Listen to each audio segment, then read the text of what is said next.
Desde los primeros segundos notarás algo incómodo. Muchos de los textos sagrados de la Biblia dicen ser perfectos, infalibles y divinamente inspirados, pero contienen contradicciones tan evidentes, absurdos tan flagrantes e ideas tan humanas que es imposible ignorarlos. Hoy vamos a atravesar el velo que pocas personas se atreven a correr y exponer lo que realmente hay detrás de estas escrituras. No revelaciones divinas, sino registros defectuosos de hombres comunes. Y en medio de esta investigación encontrarás algo que puede cambiar profundamente tu forma de ver la religión. Un análisis que nadie hace de la manera en que lo vas a escuchar ahora. Este viaje no se trata de atacar creencias, sino de ofrecer algo que falta en casi todas las discusiones sobre la Biblia. Una lectura sin filtros, sin miedo y sin las excusas teológicas que intentan encubrir las incoherencias.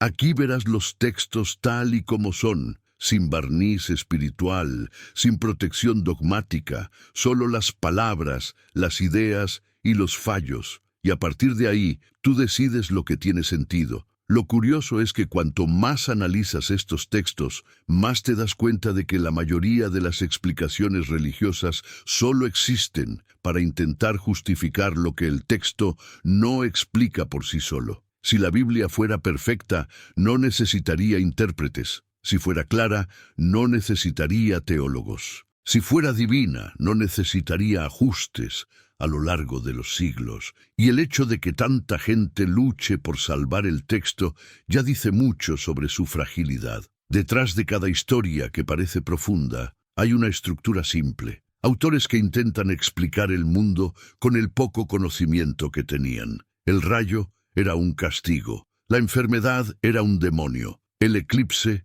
era una señal divina. Ideas que tenían sentido para los pueblos de la antigüedad, pero que hoy, con la ciencia, la lógica y la información, se muestran solo como reflejos de la ignorancia de la época. Y aún así, millones tratan estas narrativas como verdades eternas. Y antes de continuar, queda la pregunta que guiará todo lo que sigue. Si estos textos realmente provienen de un ser omnisciente, ¿por qué se parecen tanto a la mente limitada de los hombres que los escribieron? Cuando abres la Biblia sin devoción, solo con atención, te das cuenta de algo inevitable. No es un libro coherente. Es una colección de textos escritos en diferentes épocas, por diferentes manos, con diferentes intenciones, y aún así, las religiones insisten en tratarla como una sola voz, cuando en realidad es un conjunto de voces discordantes que intentan superponerse unas a otras. Por eso una página ordena matar y otra ordena amar. Una página fomenta la esclavitud y otra habla de libertad.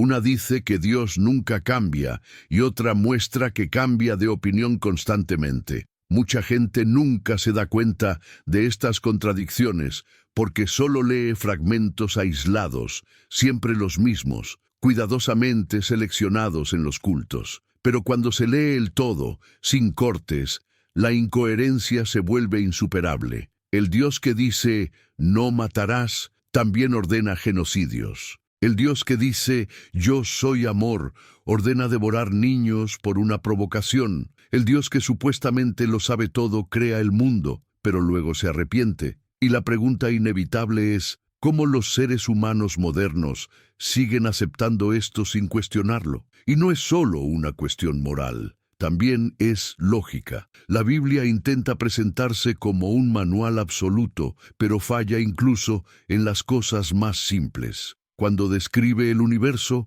coloca la tierra en el centro, sostenida por pilares. Cuando habla de medicina, recomienda sangre de animales, sacrificios y rituales bárbaros. Cuando habla de historia, mezcla pueblos que nunca existieron con acontecimientos que nunca ocurrieron. Y aún así, todo esto se defiende como si hubiera sido dictado por una entidad perfecta. Este esfuerzo desesperado por sostener el texto como algo infalible revela más sobre la necesidad humana de certezas que sobre la veracidad de cualquier revelación. En el fondo, la gente quiere creer que existe una verdad lista, un camino ya escrito, alguien que diga lo que es correcto sin que ellos tengan que pensar. Pero cuando le quitas ese consuelo y miras el texto de frente, no resiste. Y para involucrarte aún más en esta reflexión, quiero que comentes aquí abajo la frase: la lógica es más sagrada que el miedo. Escribe esto en los comentarios, así sabré que estás conmigo en este análisis sin filtros. Cuando miras los llamados milagros de la Biblia con la mente de hoy, te das cuenta de que muchos de ellos se explicarían fácilmente con conocimientos básicos de ciencia, biología o incluso meteorología. Para los pueblos antiguos, cualquier fenómeno inexplicable era una señal divina, y los autores bíblicos simplemente lo registraron como prueba de poder sobrenatural. El mar que se abre, el sol que se detiene en el cielo, los animales que hablan, las personas que viven cientos de años. Nada de esto resiste un análisis mínimo sin depender de la frase que lo sustenta todo. Es porque Dios así lo quiso. Y cuando una explicación solo funciona si se desconecta el pensamiento crítico, ya se puede ver dónde está el problema. Este patrón se repite de forma tan constante que se vuelve predecible. Siempre que algo en la Biblia desafía la lógica, la culpa nunca es del texto, sino de la interpretación. Si parece extraño, no lo has entendido. Si parece incorrecto, es un misterio. Si parece absurdo, es fe. Pero la fe no es un argumento, es un sustituto del argumento. Y cuando la única forma de defender un texto es pedirte que dejes de cuestionar, eso dice mucho más sobre el texto que sobre ti. Otra cosa que pocos notan: muchos milagros bíblicos tienen versiones más antiguas en otras culturas, historias muy similares, contadas siglos antes del cristianismo, con otros nombres, otros dioses y el mismo patrón narrativo. Esto no prueba nada sobrenatural, solo muestra que los autores bíblicos estaban repitiendo fórmulas comunes al imaginario humano. Si varios pueblos creaban dioses que calmaban tormentas, multiplicaban la comida o resucitaban a los muertos, no es porque eso sucediera, es porque ese era el lenguaje simbólico de la época. El impacto de esto es enorme. Cuando se elimina el aura sagrada y se miran estos episodios como literatura antigua, no como hechos históricos, todo cambia. De repente, dejan de ser pruebas de lo divino y pasan a ser solo expresiones de creencias primitivas, emociones humanas e intentos de explicar lo inexplicable. Es como leer mitos griegos o leyendas egipcias, fascinantes, culturalmente importantes, pero claramente mitológicos. Y eso nos lleva a una pregunta inquietante. Si los milagros no resisten el análisis racional, ¿por qué tantas religiones siguen tratando estas historias como verdades literales? Cuando se lee el Antiguo Testamento con atención, se percibe algo aún más perturbador. Gran parte de lo que hay allí no solo es extraño, sino moralmente indefendible, y eso crea un conflicto directo con la idea de un Dios perfecto, amoroso y justo. Después de todo, ¿qué entidad benevolente ordenaría masacres enteras, incluyendo mujeres y niños? ¿Qué ser supuestamente santo aceptaría sacrificios de sangre, esclavitud y castigo colectivo? Estas narrativas solo tienen sentido en un contexto, el de los pueblos de la antigüedad, tratando de justificar conquistas y violencias en nombre de la divinidad que inventaron. La Biblia retrata a un Dios que a menudo actúa como un líder tribal, celoso, impulsivo, vengativo, interesado en el territorio y la obediencia absoluta. Esto no suena como un ser trascendental, sino como el reflejo de las sociedades de la época, donde la guerra era constante y la religión era una herramienta de control. El problema es que millones de personas hoy en día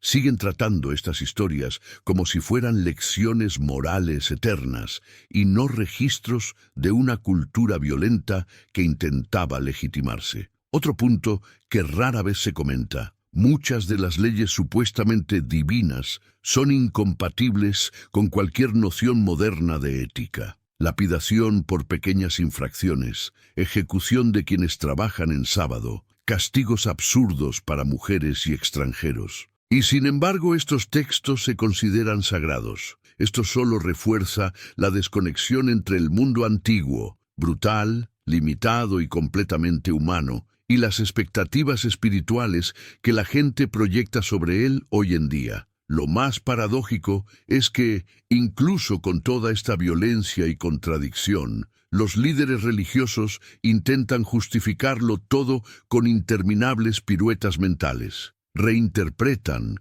suavizan, explican, desplazan el significado. Hacen de todo, menos admitir la verdad más simple. Estos textos no eran orientaciones eternas, eran normas de supervivencia de pueblos primitivos, y tratarlos como perfectos crea conflictos éticos irresolubles. Y antes de continuar, dejamos una provocación que resonará en los próximos bloques. Si el propio Dios de la Biblia actúa de formas tan humanas e imperfectas, ¿estamos analizando a un ser divino o el retrato psicológico de los hombres que lo inventaron? A medida que avanzamos por los textos sagrados de la Biblia, se hace aún más evidente que no describen un universo real, sino el universo tal y como los pueblos antiguos imaginaban que funcionaba. La cosmología bíblica, por ejemplo, retrata una tierra plana, cubierta por un firmamento sólido, con aguas por encima y por debajo, sostenida por pilares invisibles. Esto no es lenguaje simbólico, es la visión literal que estas culturas tenían del mundo. Y cuando las religiones modernas insisten en que no debe interpretarse así, en realidad están corrigiendo retroactivamente una ignorancia que se encuentra en el propio texto. Lo mismo ocurre con la ciencia. La Biblia describe las enfermedades como un castigo divino, los espíritus malignos como la causa de los trastornos mentales, y la sangre como un elemento mágico capaz de purificar los pecados. Nada de esto tiene sentido hoy en día, pero en aquella época se consideraba un conocimiento avanzado. El problema es que, mientras otras culturas dejaron sus creencias en el pasado, las religiones abrahámicas insistieron en convertirlas en mandamientos eternos, congelando ideas obsoletas como si fueran verdades absolutas.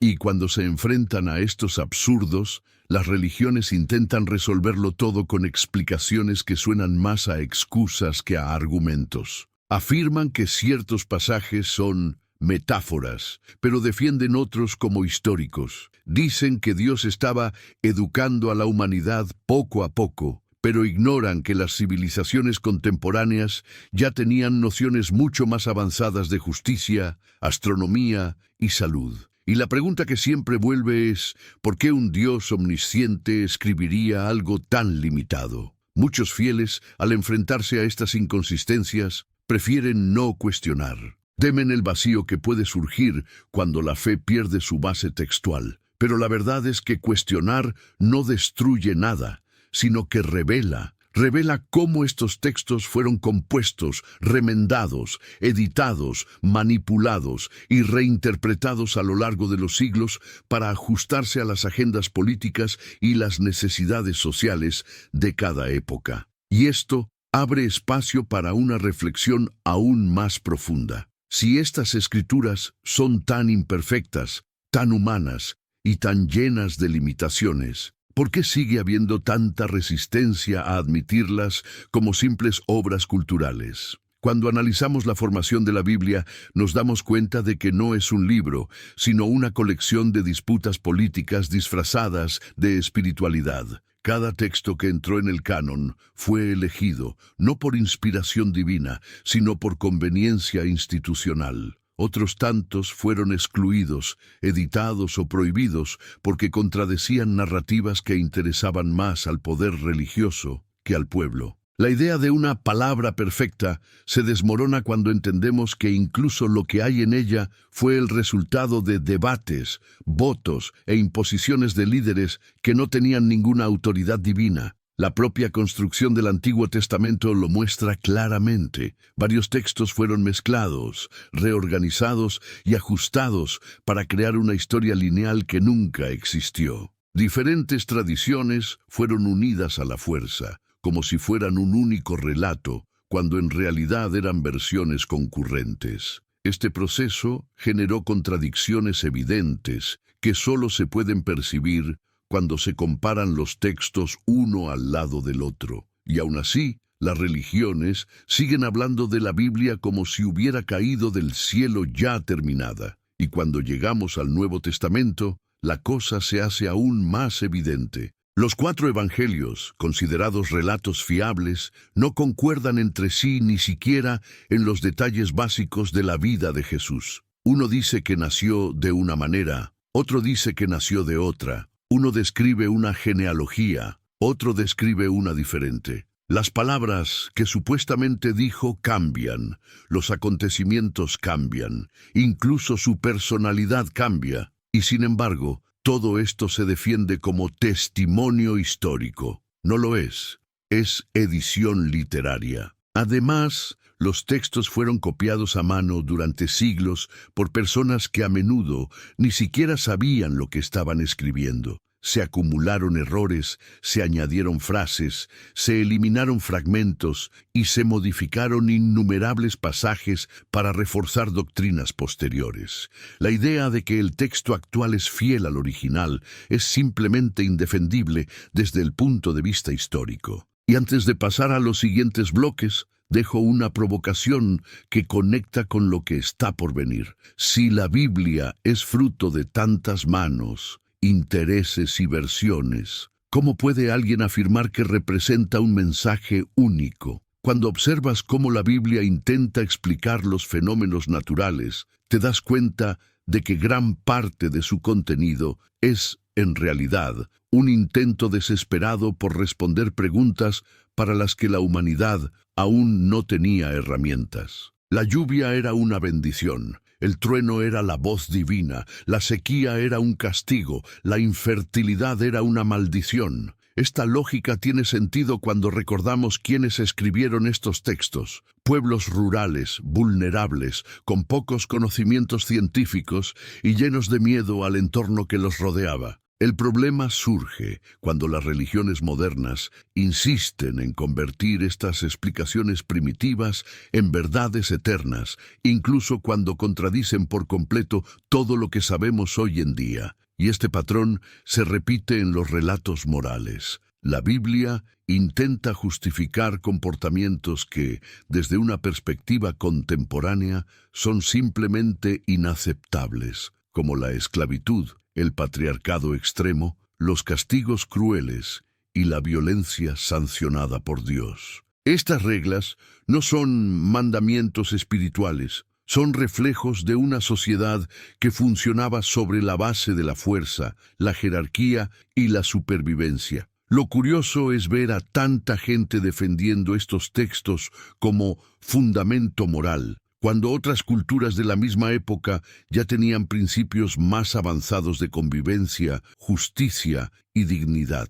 Otro punto que se ignora es la incoherencia interna de estos relatos. La Biblia a menudo presenta mandamientos eternos que luego son ignorados, modificados o sustituidos por otros. Dios dice que ciertas leyes son válidas para siempre, pero luego ordena abandonarlas, prohíbe un ritual, y luego exige exactamente el mismo ritual. Condena una práctica y en otra situación la ordena. Estas idas y venidas solo tienen sentido si entendemos la Biblia como lo que realmente es, un conjunto de tradiciones diferentes que intentan coexistir bajo una única etiqueta. Y cuando te das cuenta de que la moral bíblica es tan inestable como el contexto en el que se creó, surge una pregunta inevitable. ¿Por qué seguimos tratando estos textos como una brújula ética, si claramente solo reflejan las limitaciones de su época?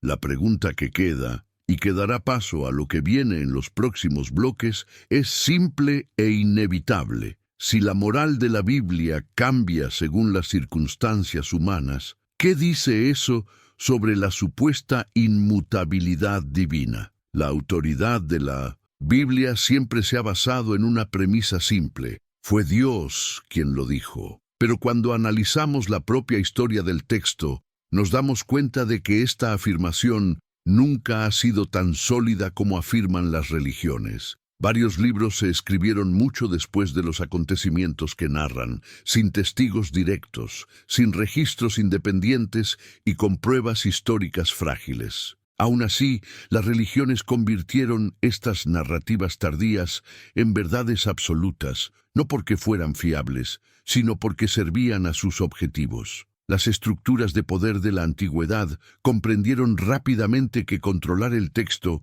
era controlar a las personas. Reyes, sacerdotes y líderes políticos se apoyaron en la autoridad de la Biblia para justificar guerras, legitimar gobiernos, imponer reglas y silenciar a los disidentes. Y así, algo que comenzó como una recopilación de mitos tribales se convirtió en un instrumento de dominación global, no por milagro, sino por conveniencia, no por revelación, sino por estrategia. Por eso tantos pasajes entran en conflicto con el propio carácter moral que la Biblia intenta sostener.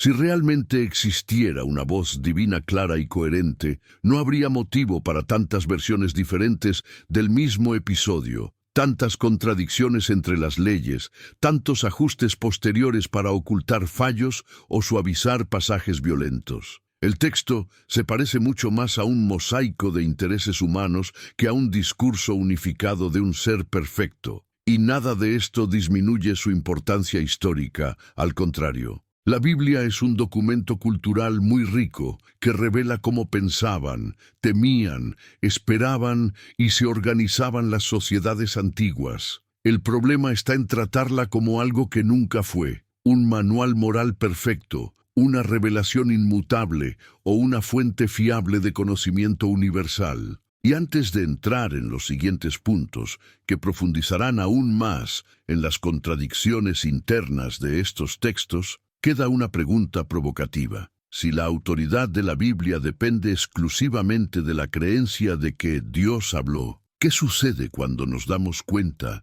de que el texto no se parece a la voz de un Dios, sino a la voz de varios hombres diferentes? Cuando observamos cómo la Biblia trata temas como la justicia, el castigo y la redención, nos damos cuenta de otra capa de incoherencia. El texto habla constantemente de misericordia, pero presenta a un Dios que castiga con una crueldad desproporcionada. Un simple error puede acarrear la muerte, una duda puede acarrear el castigo eterno, y un desliz puede provocar la destrucción colectiva. Esta lógica es completamente incompatible con la idea de un ser perfecto, pero encaja perfectamente con la forma en que las sociedades antiguas controlaban el comportamiento a través del miedo. Cuanto mayor es el terror, mayor es la obediencia, y nada genera más sumisión que la promesa del sufrimiento eterno. Otro aspecto que se ignora es que incluso cuando la Biblia intenta ofrecer un mensaje de amor,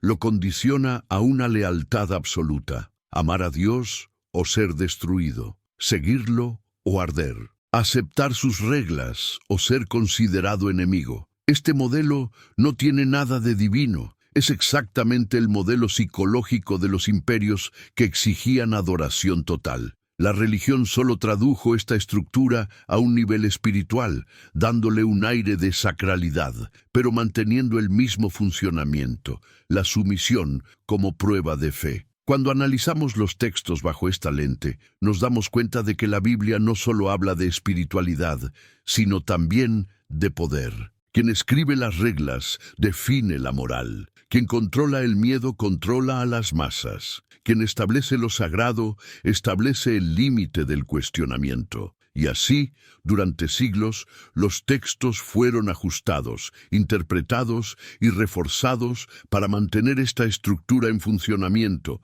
incluso cuando las sociedades a su alrededor cambiaban. Y lo más intrigante es darse cuenta de cómo estas narrativas siguen influyendo en las decisiones políticas, morales y sociales hasta hoy, aunque sus bases culturales ya no tengan ningún sentido. Las personas defienden posiciones basadas en textos que no comprenden, apoyan ideas que nunca han cuestionado y repudian conductas solo porque lo dice la Biblia. No se dan cuenta de que están siguiendo reglas hechas para pueblos que ya ni siquiera existen. Por eso debemos afrontar la pregunta que da pie a los siguientes bloques. Si la moral bíblica se construyó para controlar las sociedades antiguas, ¿por qué insistimos en aplicarla como si fuera relevante para el mundo moderno? Al observar el uso que las religiones hacen de la Biblia, queda claro que el texto no ha sobrevivido gracias a su coherencia, sino gracias a su capacidad de ser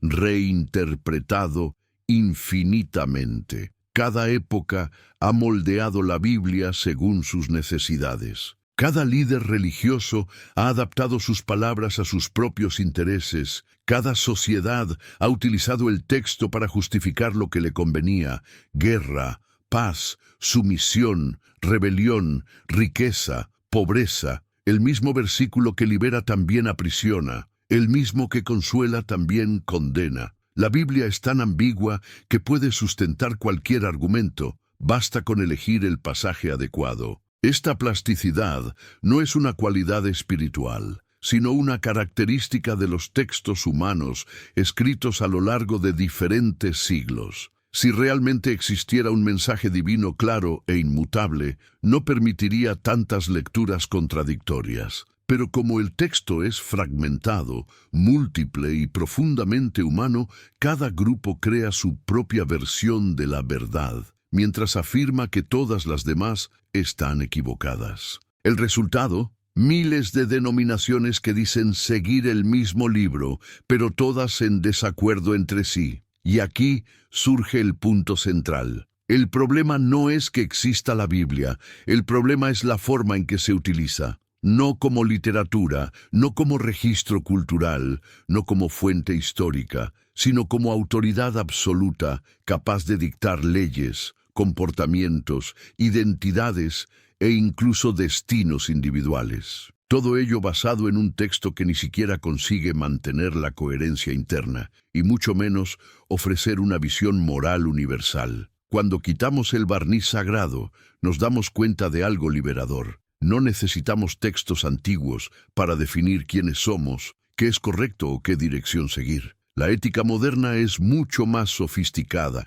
humana y coherente que cualquier conjunto de mandamientos escritos hace milenios. Y reconocerlo no destruye la espiritualidad, solo devuelve a los seres humanos el derecho a pensar por sí mismos. Y antes de pasar a los últimos bloques, quiero pedirte algo esencial para que este contenido llegue a más personas. Deja tu me gusta, suscríbete y activa la campana de notificaciones. Esto permite que esta reflexión llegue a quienes aún están atrapados en respuestas antiguas. Al llegar a las últimas capas de este análisis, resulta imposible ignorar el peso de las omisiones que conlleva la Biblia. Textos enteros han desaparecido, versiones han sido borradas, evangelios han sido rechazados, historias han sido modificadas. Lo que queda no es un retrato fiel del pensamiento espiritual de la época, sino una selección cuidadosamente moldeada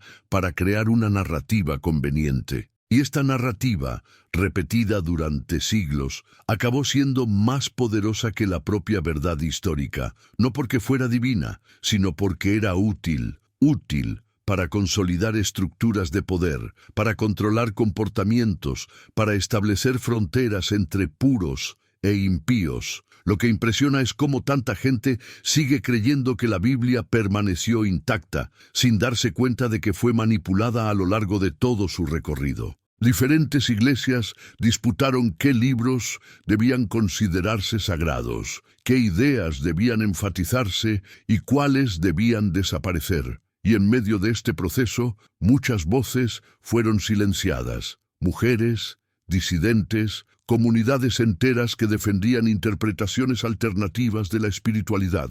La verdad que quedó no es universal, es la verdad de los vencedores. Y esto nos lleva a una reflexión inevitable. Si las revelaciones fueron filtradas, editadas y moldeadas por hombres con intereses claros, ¿qué queda realmente de sagrado en el texto final? La divinidad no está en las palabras, está en la creencia que les atribuimos. Y cuando nos damos cuenta de esto, también nos damos cuenta de que esta sacralidad puede ser retirada, revisada o reinterpretada a medida que la humanidad evoluciona. El problema es que muchos todavía tienen miedo de hacer esta revisión, como si cuestionar el texto fuera sinónimo de perder la identidad. Lo más liberador es comprender que nada de lo que ha sido impuesto por la Biblia tiene por qué definirte. No estamos obligados a aceptar los límites morales de sociedades que vivieron antes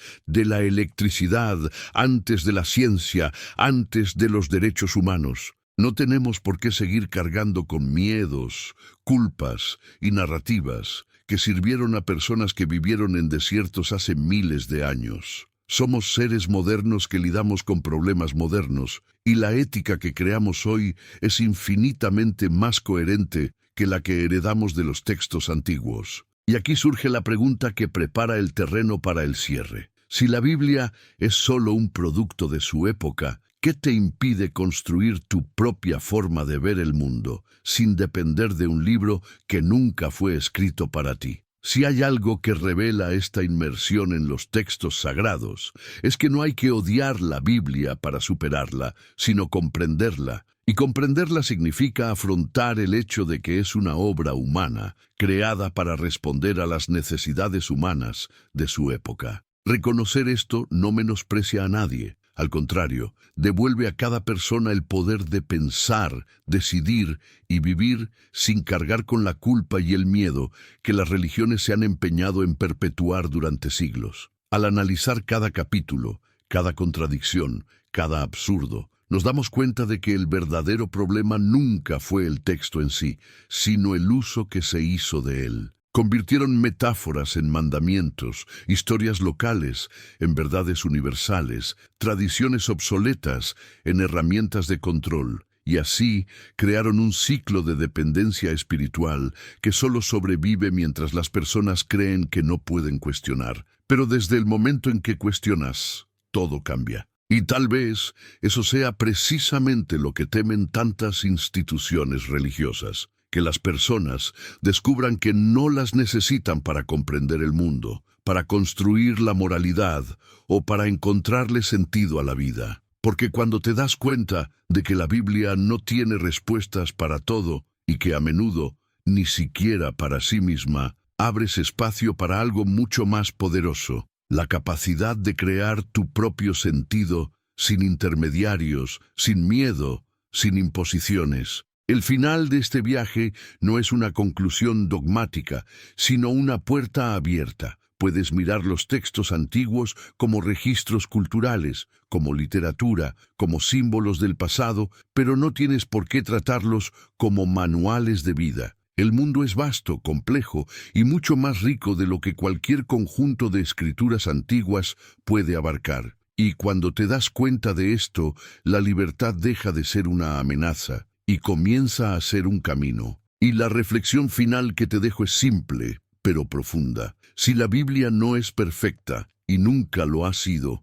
¿por qué tu vida tiene que estar moldeada por ella? Quizás la mejor respuesta sea esta: no tiene por qué.